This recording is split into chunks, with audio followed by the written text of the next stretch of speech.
Global Inspiration feels privileged to have a special guest this week, a Cambodian refugee, as our anniversary guest. And she is currently thriving in America. She will share with us how her family fled Cambodia. Our guest is Savang Chhorm of Madison, Wisconsin.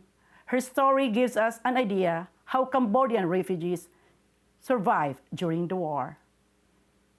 She used to be the president of Khmer Association of Wisconsin, and she is currently a child care specialist at MATC Early Learning Campus. She is also a doula working with her daughter for the meantime. Before we will proceed to the main interview, I would like to remind our viewers to click on the subscribe button and the bell button so you get a notification every time a video is being released.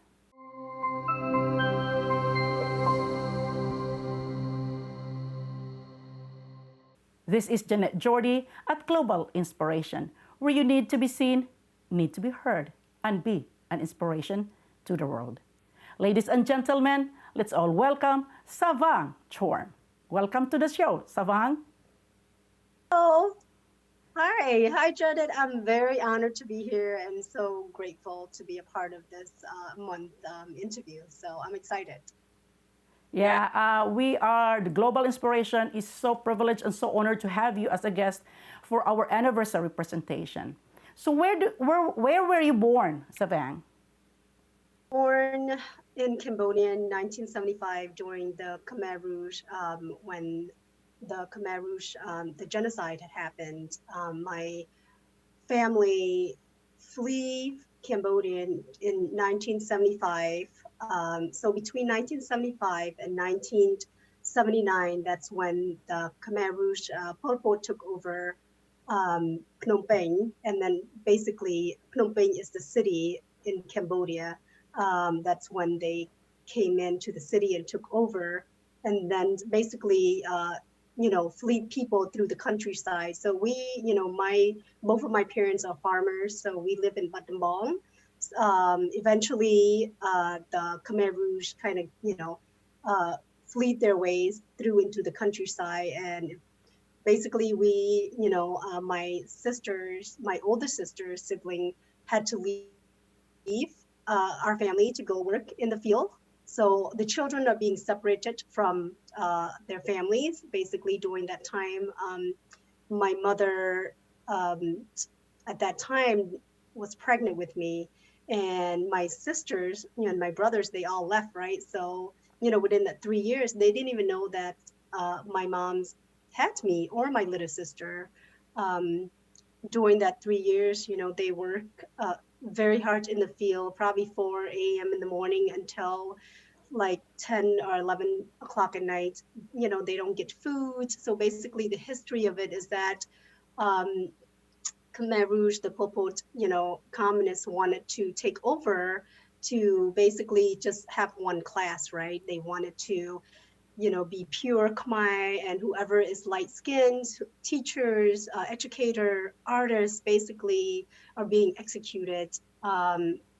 So during that time, there's about 1.7 million people were killed. So, and around that time, there's also domestic violence happening, right?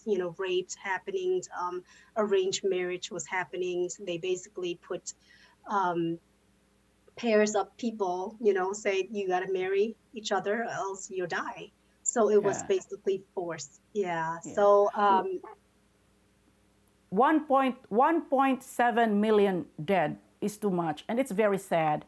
So you mentioned about Khmer Rouge, and can you share with us what is this group all about, and why are they labeled as the most lethal regime in the 20th century? Well, it's because, the way they torture people. So there is called a site right now in Cambodia called S21, where it was a prison camp, basically, where they torture people, right? It doesn't matter if you're old, it doesn't matter if you're a baby or if you're pregnant, if they want to kill you, they kill you in such a way that is so inhumane. when they kill you, basically they bury you in this huge, just like a massive. So this is like a massive land, right, where they just throw you in, and basically out of millions of people, 20,000, I believe, only 20 survive during that Wow. imprisonment camp. So yeah, it's lethal because it's like the genocide. Because I mean, like what, you know, almost 2 million people. That's like the population there. Yeah. About this, that it happened to Cambodian population. And I understand you live in the refugee camps. Can you share with us your journey about that? Well, it was difficult because my father, he brought us, my mom and my siblings to Thailand camp already, but he had to go back, to go get some things. So it was difficult because he had to go back and forth between the Cambodian and the border of Thailand. So it was very scary whether we were going to see him again or not. But eventually, he were able to cross, because it took about 2 to 3 weeks to cross from Cambodian border to Thailand border, to the refugee camp. So we didn't know whether we are going to die or starve to death, step on mines. We were traveling during the nighttime with other folks. So it was a very intense moment, for my families. And when we got to the refugee camp, we were like, oh, I was about, say, 3 or 4 years old. So my memories, like was very faded, right? As a kid, to me, it's like, oh, wow, I'm living in a refugee camp. I remember seeing a white woman who was with the UN, that came, and I was like, oh my gosh, who's this beautiful angel, right? You never seen a white person before. So to me, it was like, wow, who are you? They came and helped us. And I remember seeing, white folks as like, oh, this white savior, like wonderful people. And then, as I learned, I'll tell you a little bit when I talked about my struggle in the United States. But for me, living in the refugee camp is like, as a kid, you live and you enjoy life. And I went to school there. There was not, even though there's not enough food, we survived, right? It was better than hearing bombs and gunshots every day. But it's not. It's a little bit better, but it's not a place where you want to be. Yeah, and these experiences of yours, Savang, make you a stronger person and very determined, and you represent the Cambodian refugees. How long have you been in America? What was your age, and what are the struggles as far as languages and culture? You're coming from a country, Cambodia, who they don't speak English, and you moved to America. Share with us what was your experience about that. Probably one of like, it was a struggle, I have to say. It's a change. It's like culture shocks, right? Because, when I first came, I was about 8 years old, and we were on the plane and we landed in Singapore. So it was different places, and I'm like seeing like television for the first time, seeing cars for the first time. It was just shocking. And when we landed in Chicago, there was snow on the ground, and I was like, dang, like they have salt and sugar all over the place, like. So it's just like this mind of like thinking like changes, like this huge changes of everything. So but when I came to the United States, we live in a sponsor family. So I thought that, oh, wow, this is a nice place, right? Coming from where we had nothing to this ghetto place. And I remember like, oh, wow, this is my house. But it turned out it wasn't mine, right? It was just a sponsor home. So the food was very different. Language, I didn't speak a word of English. I didn't know anything. Uh, yeah, nothing whatsoever. It was a scary moment at the same time. So um and then when we moved so many times. Oh, I forgot to say, my father actually passed away when I was in Thailand when I was 4 years old. He died like when we were about to leave to the next Thailand camp. So my mother became a widow with 8 kids, and being in Chicago, I remember we live in a one apartment house with 8 of us. So I remember being in one bedroom, sleeping with my mother, my two older sister, and my little sister. We would go and gather furniture at alleys from like places that people that just put it out on the street. We would go pick up beds and couches. That was our we create, right. I remember going to pick soda cans and sell it to get money. So my mother, who's like my hero back then until she passed away, when I was at the age of 13. And then my family became separated again. So to me, it's like life through that time. It was like a struggle after struggle. But at the same time, those struggle had defined me as who I am today. So, and living in poverty and all that, so it's a challenge, but it's how where your head, where your mind is set, right? How are you going to live your life? Do you want to continue struggle? Yeah. Yeah, you mentioned that you don't speak English. Can you share with the viewers how was your school journey in Chicago and at MATC? In trouble a lot because I didn't know how to ask to go to the bathroom. I didn't, and it was a very it's it's a low income area, right? So it's not the best school. I struggled through it because of language barrier. I didn't know how to make friends. There was not that many. I know there was like a lot of Cambodian there, but at the same time, there we didn't speak English. So we would get in trouble because we were speaking our own native language, and the teacher did not like that we speak our own language.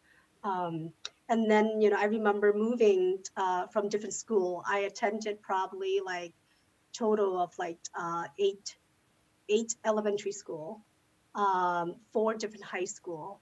So for me, school had always been a challenge because I would always move because of my circumstances. I moved to like four different states, so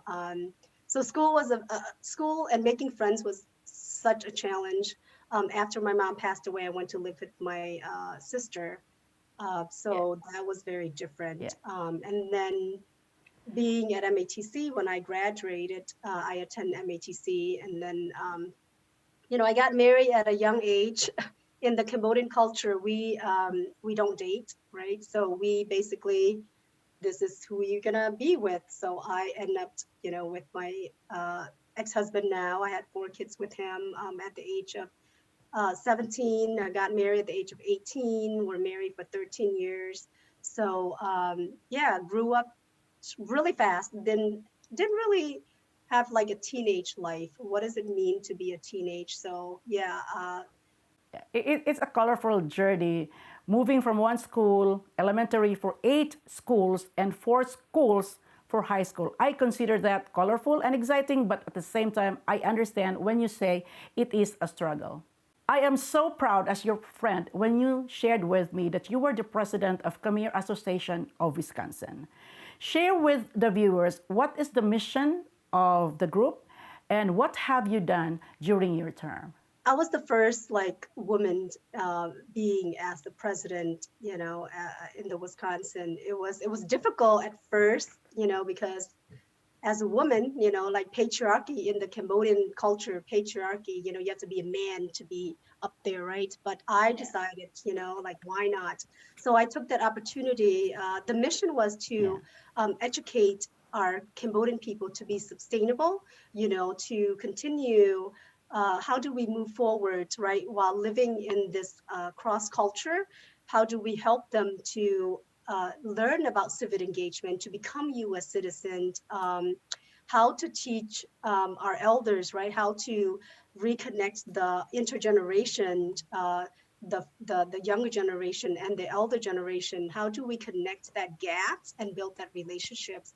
And I did a lot of my work through the temple, the Buddhist temple in Oregon out there. We had youth programs during that time, learning Khmer language and also teaching kids how to cook.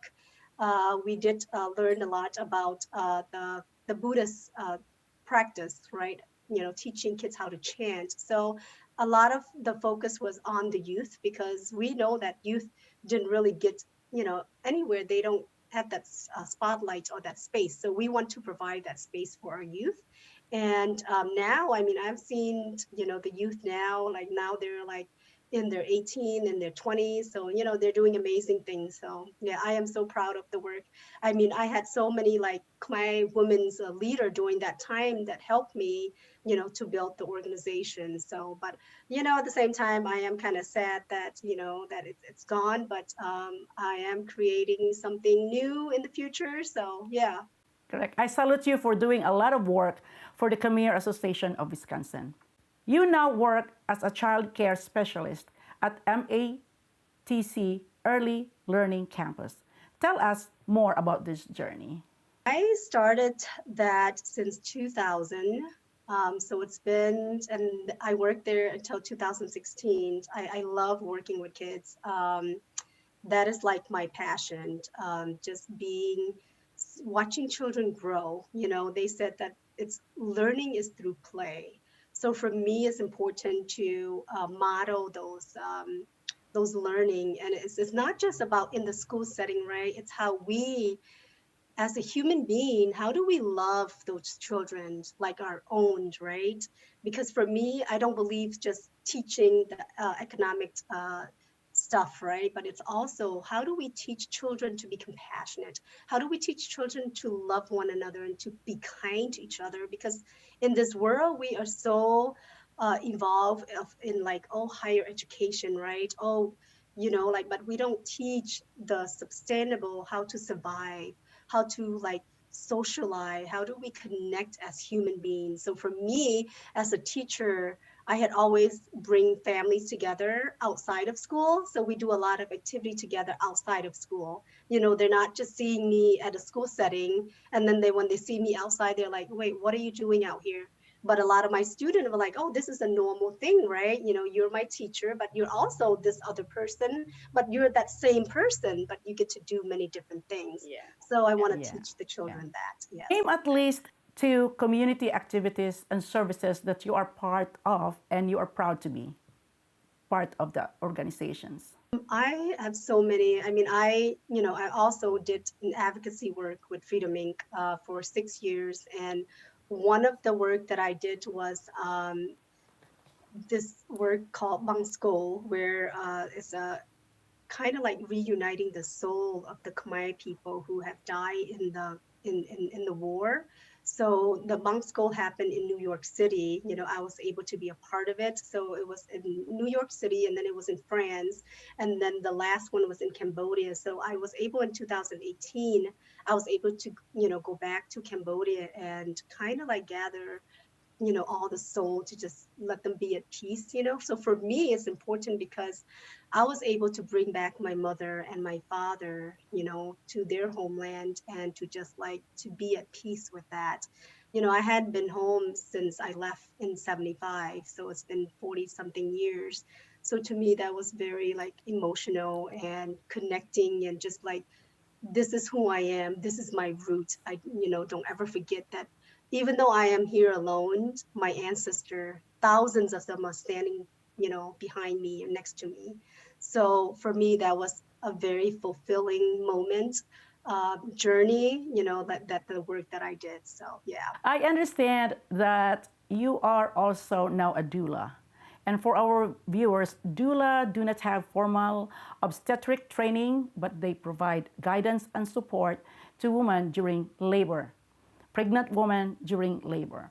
Can you share your journey with this? My sister would always tell me when there's a family, when the mom is ready to go, right? She's always the first one there before the doctor.